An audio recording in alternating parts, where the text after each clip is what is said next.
12 coups de midi, 5e étoile pour Véronique. Les rumeurs sur son élimination 12 coups de midi. Si Véronique n'a pas remporté le combat des maîtres vendredi dernier, la candidate poursuit la compétition cette semaine pour tenter d'obtenir sa 5e étoile. Mis à jour le 16 juillet 2018 à 10h18, Véronique s'approche de la centaine de participations cette semaine avec une cagnotte de 442 626 €. Si elle n'a pas remporté le combat des maîtres lors de la semaine spéciale, Véronique compte bien gagner une nouvelle victoire après celle du 8 juillet et décrocher une 5e étoile. Le vendredi 13 juillet au soir, l'émission « Les 12 coups de midi » a choisi d'organiser le fameux combat des maîtres. Ainsi, les meilleurs maîtres du midi se sont affrontés à partir de 21h sur TF1. Véronique, l'actuelle maîtresse du midi, Christian Quesada, le détenteur du record du plus grand nombre de participations aux 12 coups de midi, Vincent et Xavier ont tous très bien joué de leur culture générale, mais c'est finalement Xavier qui a gagné l'émission spéciale. Véronique bientôt éliminée, et si le temps de la maîtresse de midi était compté?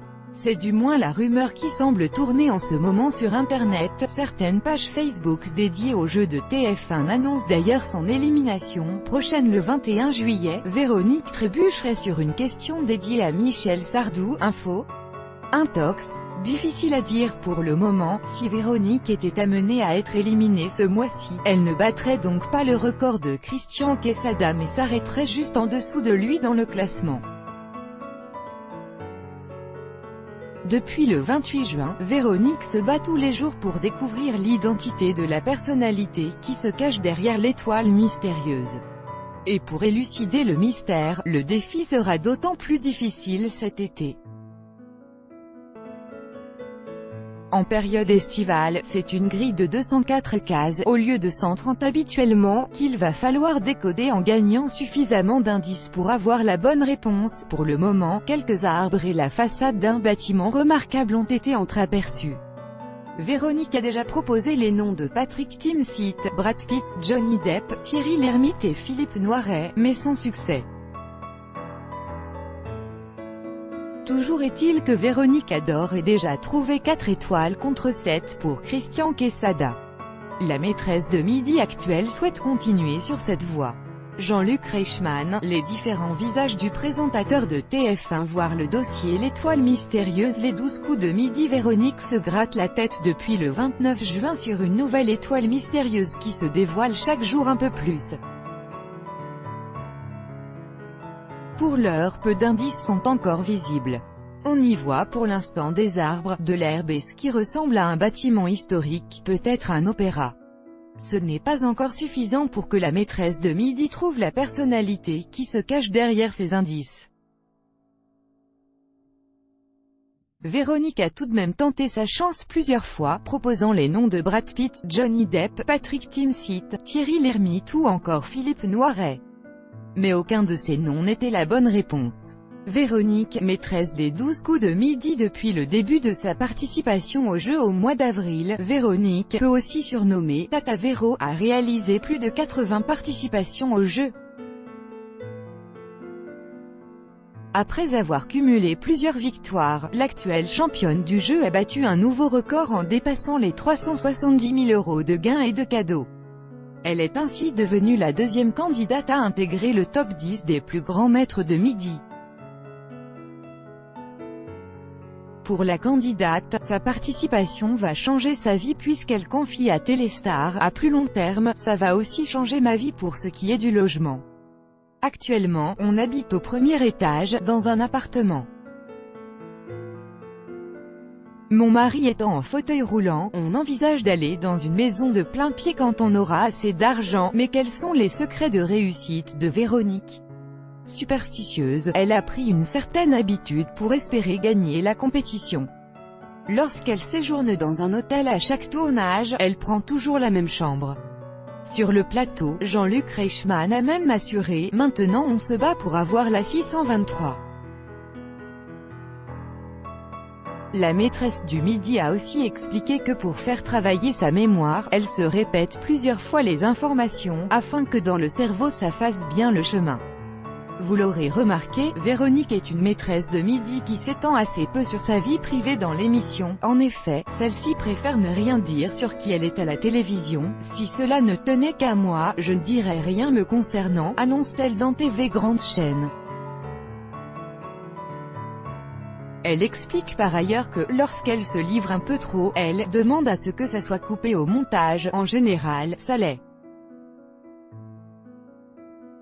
Tout ce qui concerne ma vie privée, ma rencontre avec Olivier, mon mari, je n'aime pas en parler, elle préfère donc ne pas évoquer ce genre de sujet dans l'émission.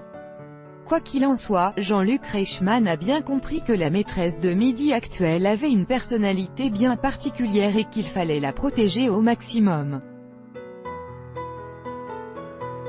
Dans une interview accordée au Figaro TV Mag, le présentateur des 12 coups de midi a expliqué que « Véronique est une personne hypersensible, je dois faire 15 fois plus attention à ce que je dis, aux échanges que je peux avoir avec elle et les autres candidats, ça demande une écoute et une vigilance de tous les instants ». 12 coups de midi classement. Avec l'arrivée de Véronique dans les 12 coups de midi, c'est un véritable chamboulement qu'a connu l'émission dans le classement des maîtres de midi. Si Christian Quesada reste le compétiteur avec le plus de participation, 193, Véronique a égalé le 27 juin le nombre de victoires de Timothée, 83, et s'est donc hissée à la deuxième place du classement des maîtres de midi.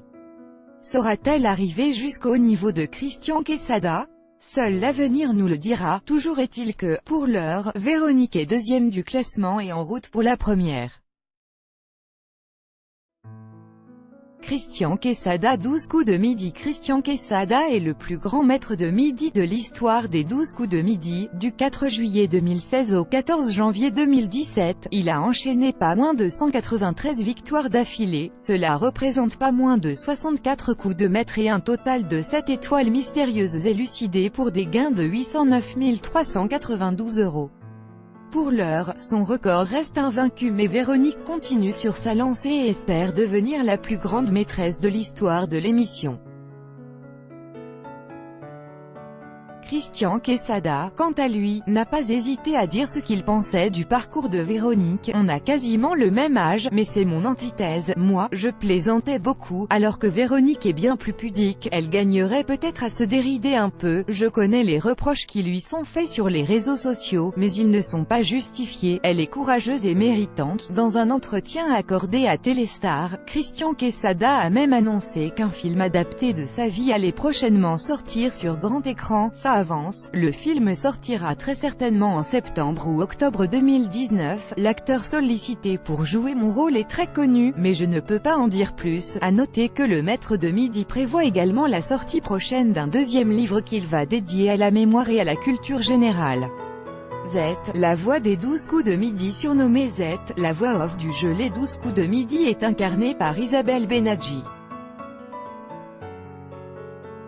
Arrivée 6 mois après le lancement des 12 coups de midi en 2010, elle avait rencontré Jean-Luc Reichmann en 1987 sur Fun Radio où elle a été animatrice. Sa voix est aussi présente dans d'autres programmes de télévision comme Secret d'Histoire sur France 2. Les 12 coups de midi. Comme le jeu de France 2 Tout le monde veut prendre sa place présenté par Nagui au même moment, les 12 coups de midi demandent aux candidats de répondre à des questions de culture générale. De son côté, Jean-Luc Reichmann tente d'en apprendre plus sur la vie des participants et insuffle du dynamisme à l'émission. Streaming et replay. Les 12 coups de midi. Le site MyTF1 permet de visionner les épisodes en streaming en direct de leur diffusion à la télévision. Pour les rattraper, la chaîne laisse aussi en replay les dernières diffusions.